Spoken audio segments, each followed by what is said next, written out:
Hello, everyone. It's good to be here. It's, our last full moon of this annual cycle. So we have the sun in Pisces and we have the moon in Virgo. And, before I start speaking about this, it happens on the 7th. And it happens at, yeah, 20 to 1 p.m. Portuguese time. So, as I was saying, we have the sun in Pisces in the last sign of the zodiac, and we have the moon in Virgo in the opposite sign. And this month is actually pretty busy, astrologically speaking. And we have also in this day, a few hours later, we have Saturn entering for good the sign of Pisces. So this is one of the big shifts of this month happening this month, and I spoke a little bit about it in our last video of the new moon, because the new moon was already had this tone of Saturn in Pisces, and now it's the time. So it will be a cycle of 3 years of Saturn in Pisces, and it will take us 30 years to see Saturn in Aquarius again. So, as you know, Saturn is one of the slow planets, that we call it, as we call it. It's not because it moves slowly, but it's our perception of its movement here from Earth, and it's the last planet in the solar system that we can see in naked eye. So we have this perception that it moves pretty slowly, and so its cycles take 30 years to go around the zodiac. So this is big, we have this big shift of Saturn entering the last sign of the zodiac, a sign of water, of the water element, the one that represents everything related to dreams, to imagination, to spirituality, to also mental health, and the unconscious, the collective unconscious, or the unconscious collective. No, the conscious. Oh my god, this is Pisces. Everything gets mixed up. Um, the collective unconscious. So this is an aspect that we can take both ways. We can see Saturn as as in the ancient astrologers would say, a malefic, so a planet that brings limitations, restrictions, challenges, heaviness, authority, and structures and rules that are imposed on us.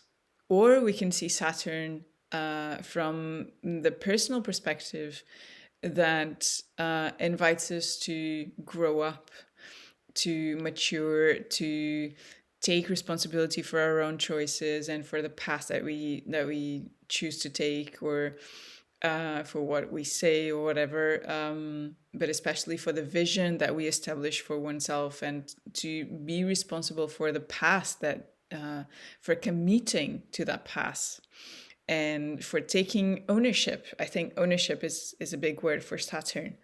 Is taking ownership for whatever we choose.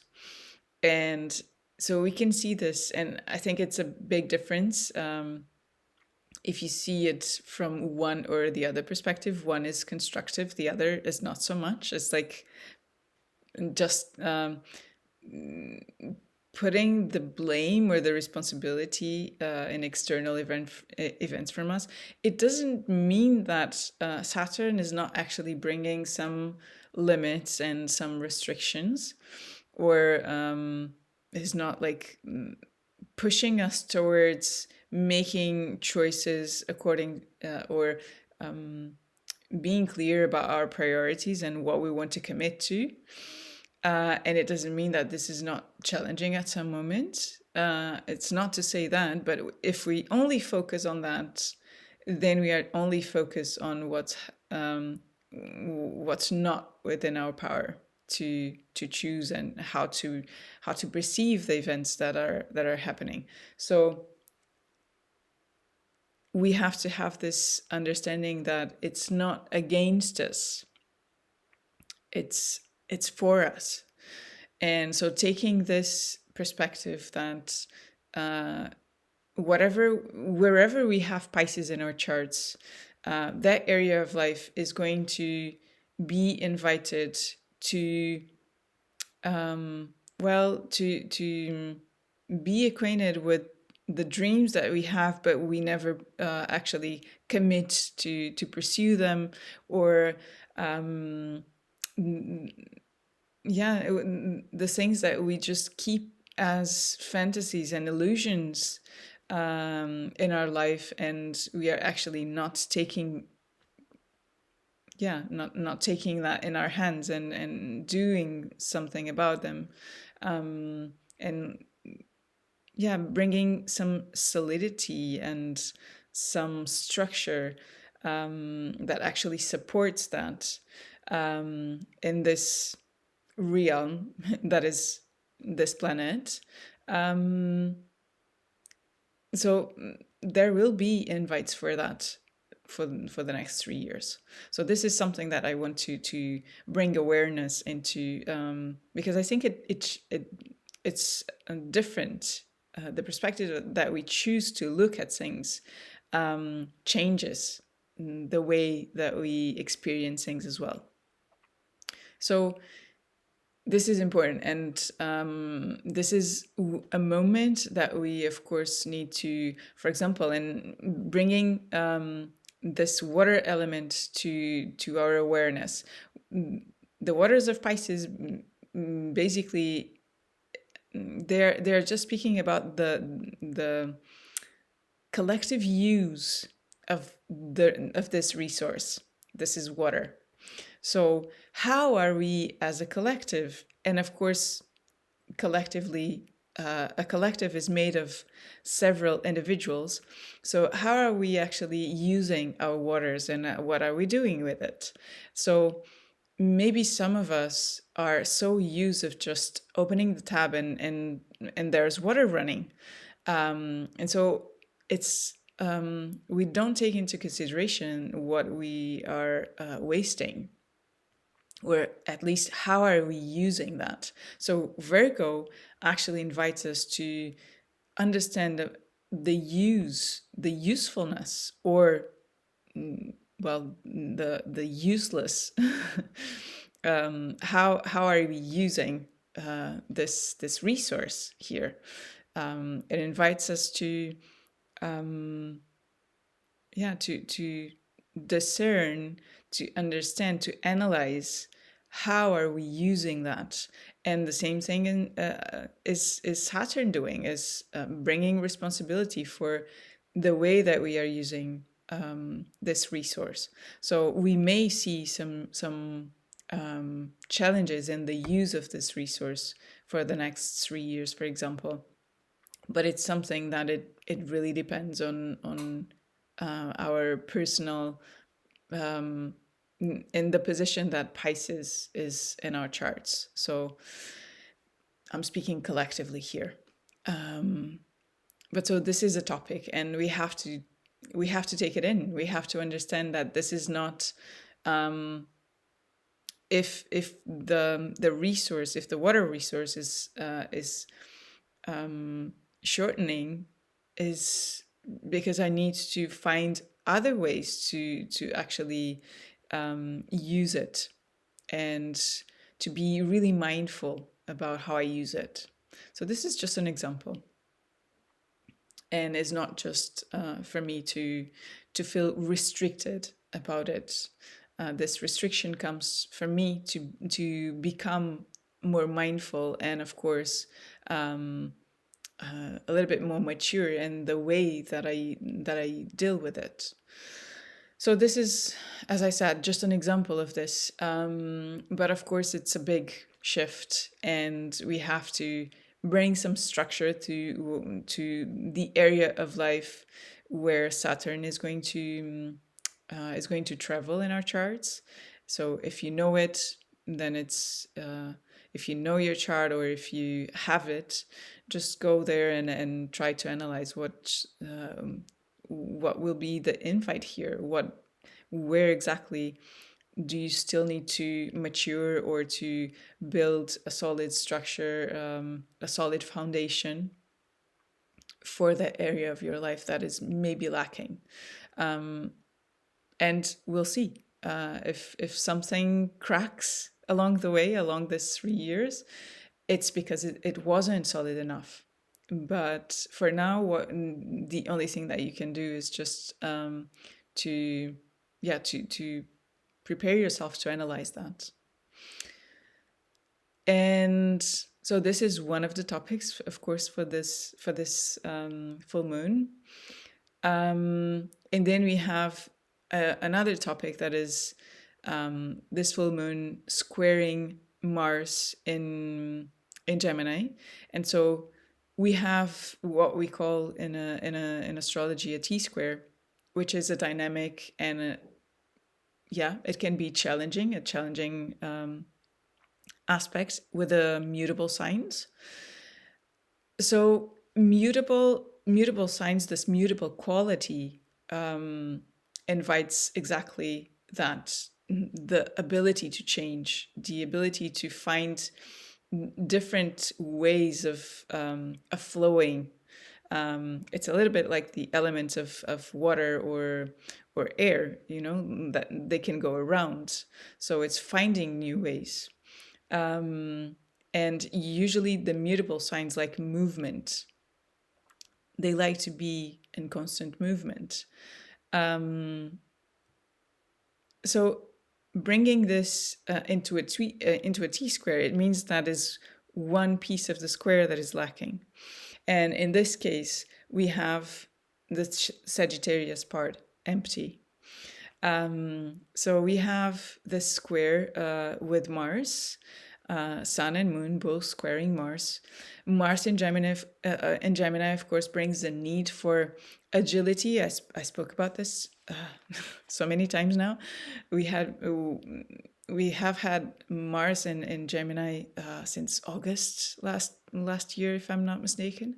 So it's been a while, and of course, everything that is related to Mars and to Gemini is about agility, about moving fast, choosing fast, and having multiple options to choose from. And of course, because Gemini is a sign of language, it also indicates the assertiveness. It's the combination of Mars, the assertiveness and the braveness, and sometimes, of course, the unconscious quality of Mars with Gemini, with the language in language. So we can be quite assertive or bold, or even arrogant, or even aggressive in the way that we communicate. And let's us remind that we have the Sun in Pisces, and Mercury, which is ruling actually this full moon, is also in Pisces. And so having this full moon and also Mars, the one that is making an aspect to in Gemini, in Pisces, so sorry, it brings communication to a different level, to a level of symbols, to a level of imagination, of bringing meaning to words that are not exact, that are not objective, that are not rational. So it's the use of language as metaphors, for example. So this can bring a lot of confusion, Pisces. Or it can, of course, bring us to this realm of art. and creating something beautiful with words that are not that don't have the exact meaning, but they hold um, a different meaning by putting them together in a different and beautiful way. So this can be quite challenging in the sense that we have this tendency maybe to be a little bit less assertive or um, concrete or um, clear and objective in the way that we are communicating, and even communicating with ourselves, like being just too mm, yeah, just too spaced out sometimes. um, and then we want to, and when we are interacting with someone, we feel the need to be a little bit more concrete, or maybe we are attributing a meaning to a word that the other one is using and that it's not the same that the other one is using. So we can find this challenges in communication, and it, of course, it can create this misunderstandings, and mostly I, yeah, more than misunderstandings is like a kind of a delay in communication. um, yeah, it's like even in the silence. mm, Yeah, even silence. We can also communicate through silence. So, but then is not the meaning that the other one is taking from that silence may not be the one that we actually want to pass along. So we can find this moment a little bit challenging in the way we communicate with each other and in the way that we make choices as well, that we choose or yeah, more than choose, that we act upon things.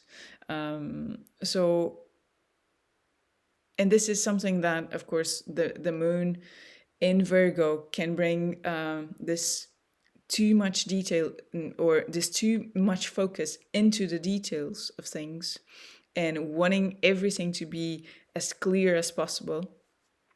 And if we only focus on that, maybe it's going to create a little more of this chaos, and a little bit more into this confusion.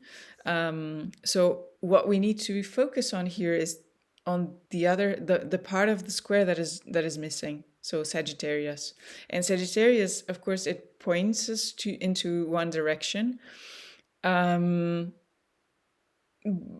but is not concrete, is not focused on the details or on the little steps that we need to take to get there. We only focus on the destination, so it's like it's kind of opening the vision into yeah, to just focusing on the big picture basically, and the destination that we are heading to, rather than focusing too much on the details. So this is something that we need to just be a little bit aware that this can create a little entropy. Basically, I think this word exists. uh, if it doesn't, I'm creating something here. It's Pisces as well. You can create words. Um, this is a funny one, I guess. Um, yeah, but this is the thing that I want to bring, is like maybe we are communicating and we are not actually being very clear about what we want to say, and um, and then the message is not coming along so easily. Um, so maybe we need to see it more than once, or maybe we need to clarify a few bits and pieces, and we have to adjust. And I think this is the key here, is the flexibility, because that's mutable signs. The mutable signs are the ones that teach us flexibility the most. So we need to be flexible. We need to keep on flowing with things and adjusting. So yeah, just be aware of this possibility for a little bit of frustration, for not understanding exactly everything to the detail, or just being too much in the air and not exactly understanding what the person is trying to tell you, or what exactly do you think, basically, because it's about oneself as well. Like, if I need to take some kind of decision or to take some step, maybe I'd like to have more clarity about something, and maybe I won't have enough at this moment. But if I need to take that step, then I need to also be mindful that I may need to adjust it. And well, we have had a pretty long time of Mars retrograding for the past year, and still until the beginning of this year, that taught us that. So we need to constantly adjust. And so having this in mind, and a little bit of patience as well. And of course, Pisces,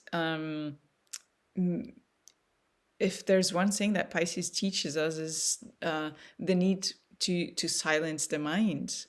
And so anything related to meditation, or even journaling, with this, like, in the pure intention of observing, of noting, and not being calmer, not for being in any specific state of mind, but rather just to observe. So to silence myself, just for me to observe myself, to understand, to note exactly how am I feeling, and what am I thinking, and what is the ripple effect of this, if I start interacting and reacting with other people around me. And maybe I will react, maybe I will say something that is not that I didn't want to, but this ability to observe myself and to understand that it's not necessarily about the other person, but rather about my own state of mind and my own emotions. Maybe I can take a step back and apologize, or yeah, to ask for some time to actually answer something. So this may be some strategies for us to deal with this. And of course, they're always available to us daily, or in any moment, so we can make very good use of them. So this is one of the aspects that is happening, and one of, in my perspective, of the most important. Then there is just another one that is also it's happening already, but it's going to be exact, if I'm not mistaken, on 12th of Mars, which is the conjunction in between Jupiter and Chiron. So again, Jupiter and Chiron in Aries, better said, Chiron in Aries, basically it's the wounded warrior. And this myth of Chiron teaches us about the wound, but also the ability to go beyond our wound, to tap the healer in ourselves by going beyond it, or actually going after the wound for ourselves, and in that process gaining the ability to actually heal myself, or to live with that wound without affecting me, or without limiting me. So Jupiter here also brings that, well, amplifies that possibility for us to see beyond this wounded warrior, um, this wound in my identity, in my strength, or in my courage. Um, there are other things that can be perceived as strength in my identity. So maybe this is the moment that I can acknowledge that, and by acknowledging that, I take the weight out of this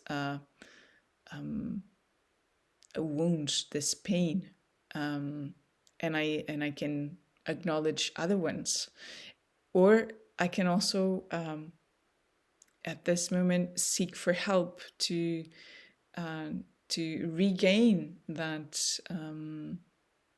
strength that I lost, that I think I lost. So this is something that can be a big shift as well, of this healing.